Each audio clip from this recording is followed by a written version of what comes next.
What's up, everyone? Thralls Metal here once again. I'm Necrotic Nick, and I have an album review for you. A common observation on our channel is we don't cover a lot of black metal, and it isn't as though we don't like it, we just haven't really found bigger ones to really cover. So today, I'm going to review 1349's new album, The Infernal Pathway. This comes out Friday on Season of Mist Records.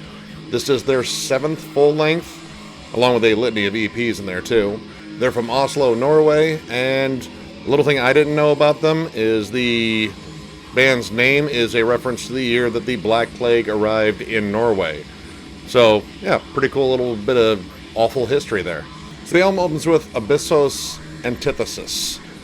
And right away, the opening riff of this actually kind of is almost a straightforward rock, maybe I would even say kind of hair metal-ish riff. It's very catchy, it's very accessible, it doesn't necessarily scream black metal right out of the gate, but it was really good, and it really drew me into the song. This kind of riff would have fit easily on a Dio album, to be honest.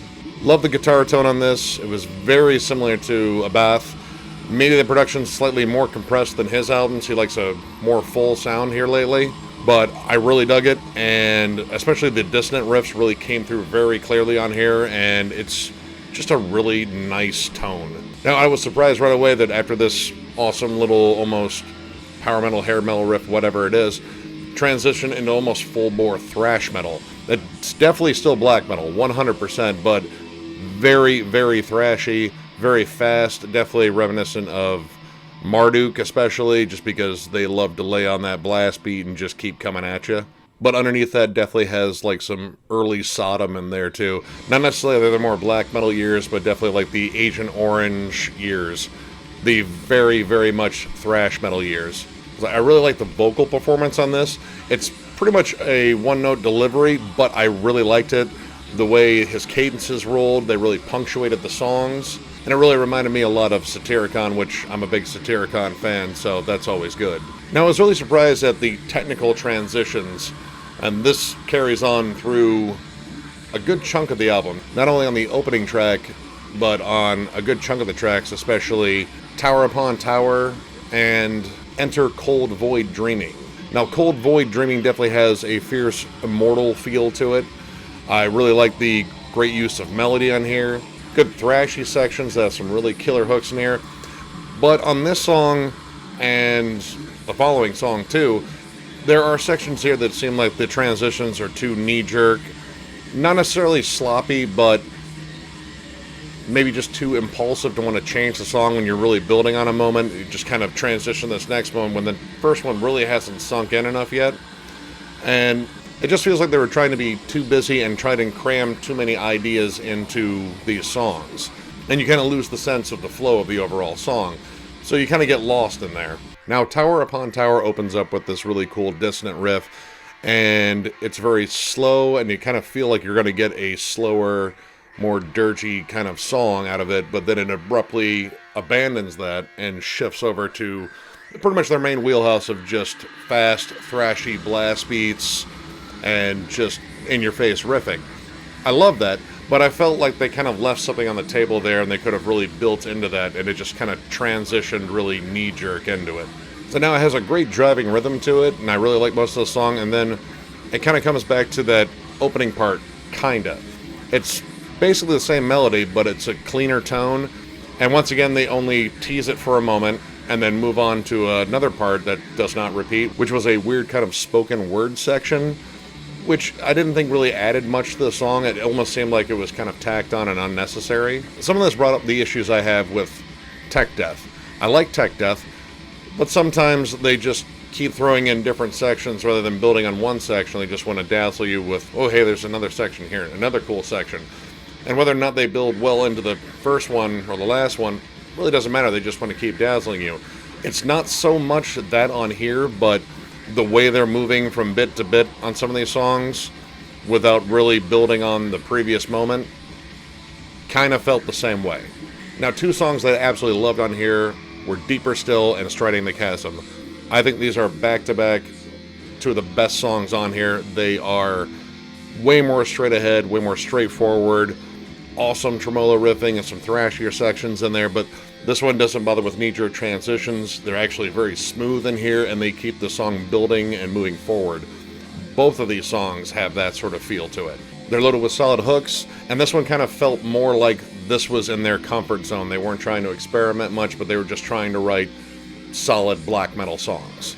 And they achieved it. I love these two songs. They were incredible. Striding the Chasm especially even kind of reminded me of some early Creator with its more thrashy sections in there. And I thought it really balanced the thrash and black metal very well in here. You pretty much get a great dose of each style on the song. This is also the first song to have a true blue lead/solo on here. A very shreddy part that just comes in, just ferocious. And actually, I really added a lot to the song, especially since you don't hear a lot of solos on this, so this solo really stood out to me. And I have to say, the drummer is a workhorse on here. This guy is constantly working, again, drawing some comparisons to Marduk, because their drummer is an absolute beast, too. Really solid drum work. I really liked what he did on this album. He just keeps this album moving at a rapid-fire pace. Now, next up that we had Dodds Camp, which is a really interesting song in here, and it's definitely one of the more different ones. It opens up with actually a cool layered guitar melody, which you really didn't hear a lot of that. A lot of the guitar work is pretty isolated. He doesn't double down a lot on it because there's only one guitarist in here. And it's very riffy, very chuggy, but it balances out with the more tremolo atmospheric riffs. A lot of it reminds me of Blasphemer or Rune Eriksson. His particular style is very riff-oriented. I really like that guy. He writes a lot of catchy riffs. He wrote some in Mayhem, for sure, and he definitely wrote a lot in Ultimus. Now, this song definitely had some slower, groovier parts, and there's even some sections on there that kind of reminded me more of death metal. There's some good triplet chugging in there that I thought was nice, and it was really well placed in the song. And then it pretty much goes full bore into the faster, more Marduk territory. Gets a little disjointed, but not as much as the earlier tracks I mentioned. This one actually came together a little bit better, but overall what really sold me on this song was the really good use of melody and the fact that it actually fades out on this really catchy melody that it opens up with. And that kind of made the song more memorable to me. Now, another issue I had with this album is the interludes. There are 3 of them, all titled Tunnel of Set, and with a different Roman numeral next to them. I believe it's 8, 9, and 10. And I know they've used these before, but they really don't add anything to this album. It's just basically 3 minutes of background noise spaced out throughout the album. And I could see where this would be kind of a cool thing to do live, good hype, build up as everyone's walking on stage and taking up their instruments. But it just doesn't work on the album. It just is pretty much filler. And it could have been a cool 3-minute track on there out of that, but they went with the interludes. That's just me. I'm not big on interludes or kind of wasted time in there. If you're going to really use that stuff, make it build into the next song really well. These are just kind of there. Now, my favorite track on here is the closing track, Standing Tall in Fire. This song is epic in every sense of the word. It opens up in almost doomy territory, right away reminding me of bands like Paradise Lost.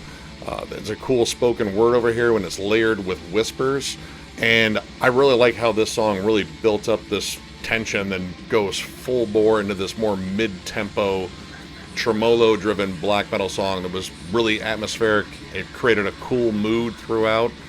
This is, I think, the best song on the album.